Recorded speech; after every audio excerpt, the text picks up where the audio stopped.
I never thought one small dinner party would change the way I looked at my marriage. My name is Emily. I'm 32, married to Ryan for 7 years. From the outside, our life looked perfect. Nice house, good jobs, weekend trips, pictures with happy smiles. But inside our home, things had become quiet, too quiet. Ryan still loved me. I knew that. But love and attention are not always the same thing.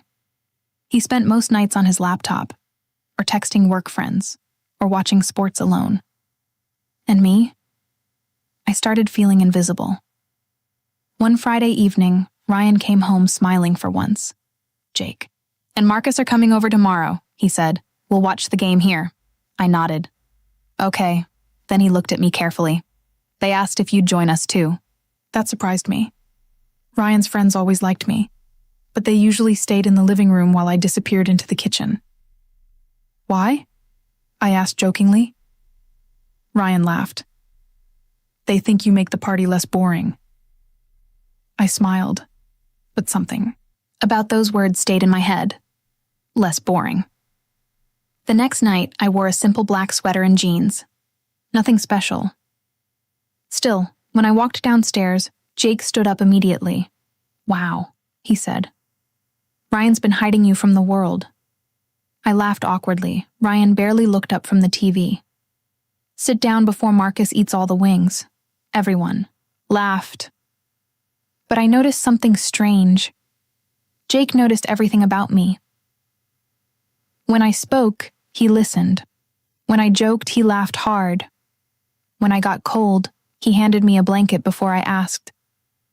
Tiny things. But after years of feeling ignored, tiny things felt huge. Later that night, Marcus went to the kitchen for drinks.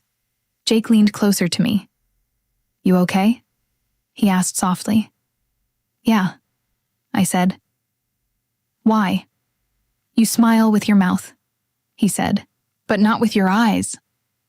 My heart froze for a second. Nobody had noticed that in years. Before I could answer, Ryan shouted from the couch, Emily, where's the hot sauce?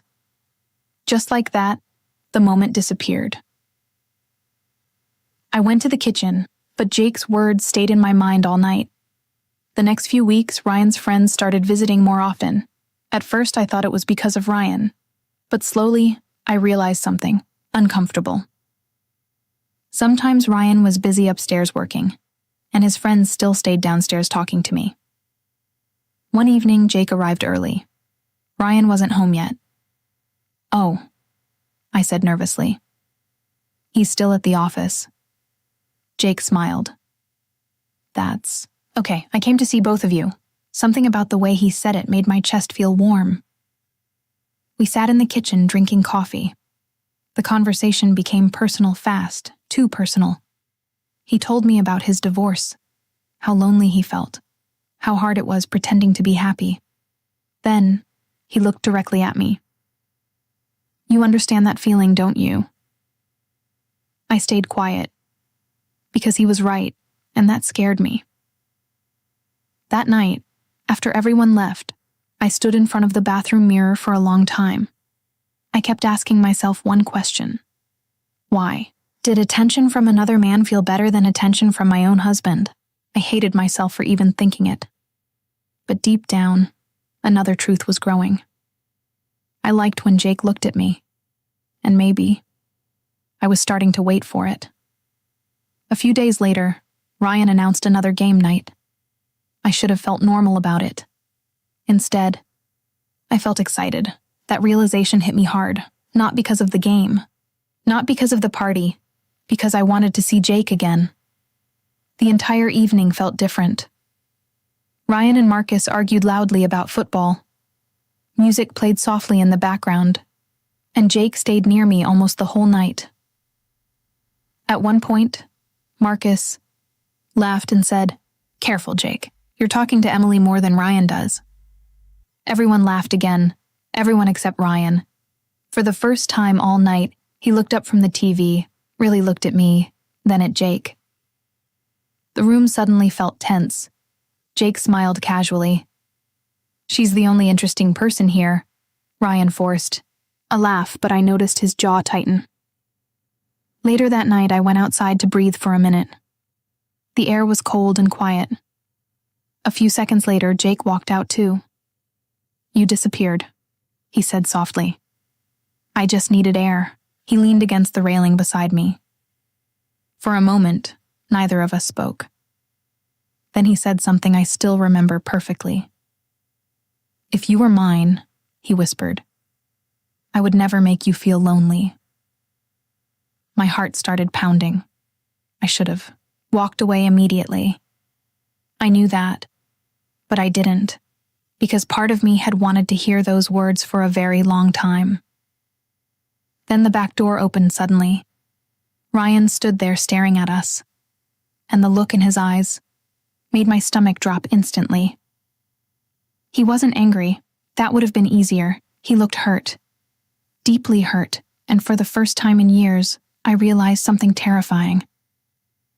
Maybe my husband had finally noticed me, right when I was beginning to drift away. Ryan kept staring at us from the doorway. Nobody spoke for a few seconds. The cold air suddenly felt heavier. Jake stepped back first.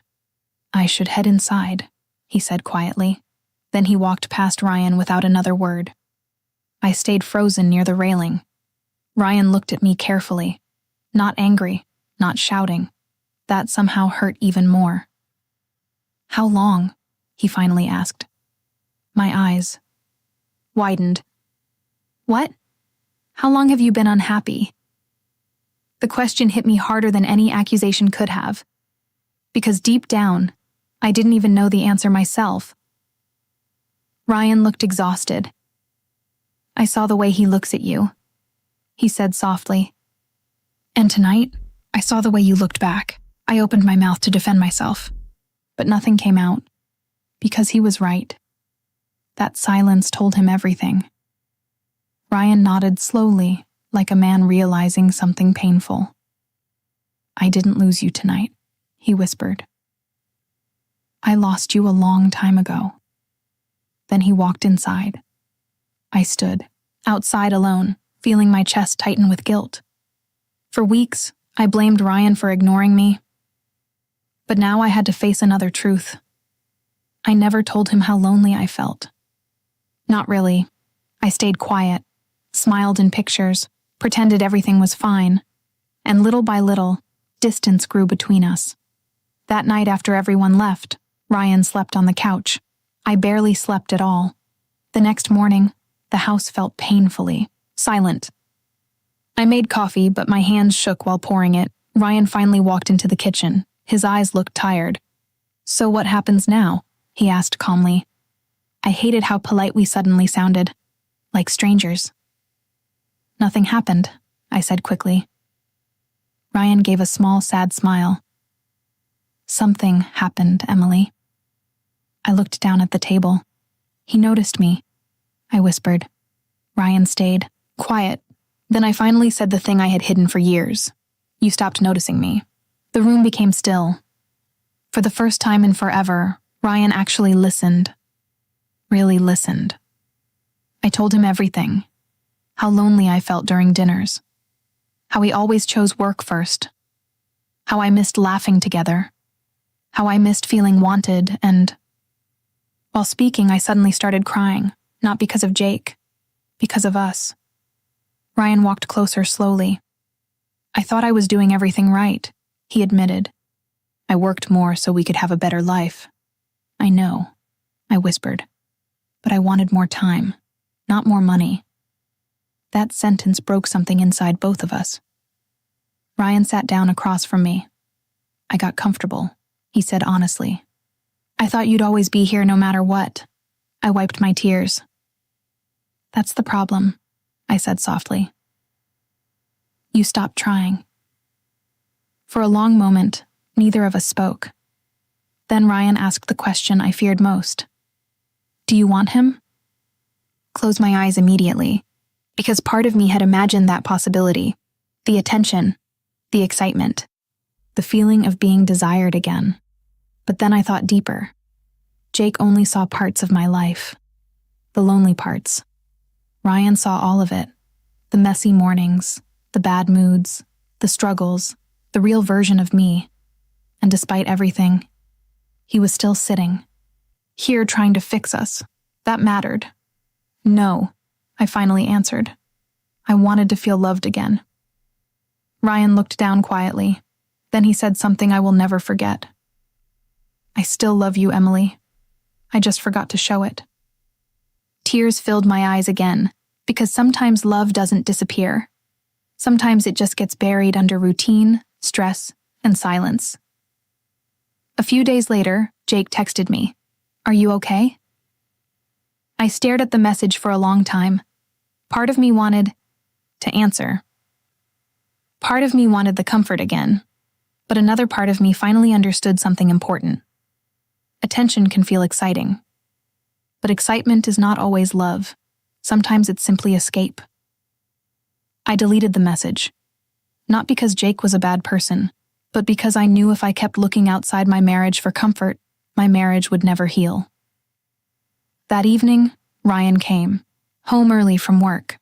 That almost never happened. He held up 2 movie tickets nervously. "I thought maybe we could start over," he said. I laughed softly through tears. "You hate romantic movies." "I know," he smiled. "But you love them." It was such a small thing, but suddenly small things mattered again. Over the next few months, we slowly rebuilt everything. Date nights, long talks, morning coffee together. And for the first time in years, we stopped acting like roommates and started acting like partners again. One night, Ryan looked at me during dinner and smiled. "You know what scares me most?" he admitted. "What?"